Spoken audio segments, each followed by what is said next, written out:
मागील अनेक वर्षांपासून प्रलंबित असलेल्या मुंबईसह राज्यातील 29 महानगरपालिकांच्या निवडणुकांचा अखेर बिगुल वाजलाय।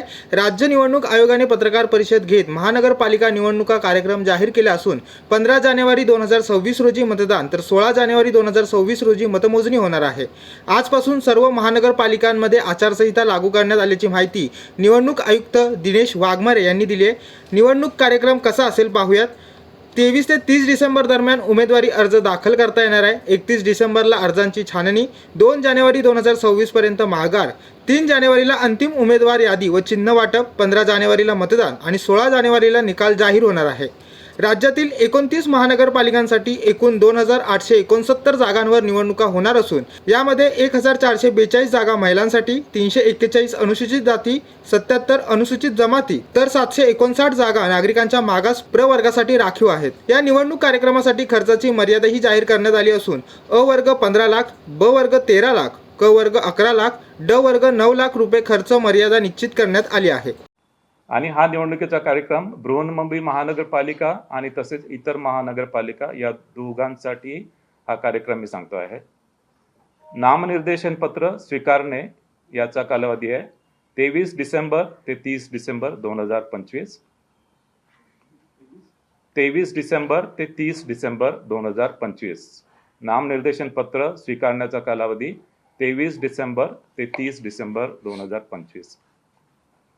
नामनिर्देशन पत्राची छाननी होणार आहे 31 डिसेंबर 2025। नामनिर्देशन पत्राची छाननी 31 डिसेंबर 2025। उमेदवारी माघारीची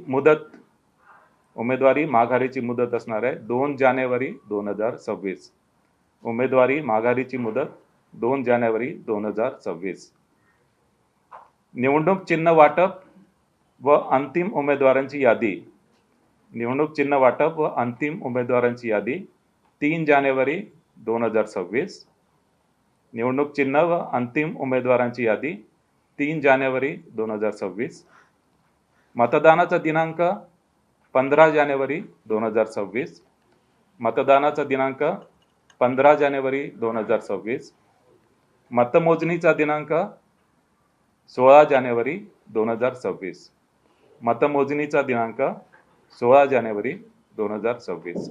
सुप्रीम कोर्टाच्या आदेशानुसार 31 जानेवारीपूर्वी निवडणुका घेणे आवश्यक होते। राज्यातील 29 पैकी 27 महानगरपालिकांची मुदत संपलेली असून काही महापालिका मुदत 2020 आणि 2022 मध्ये संपली होती।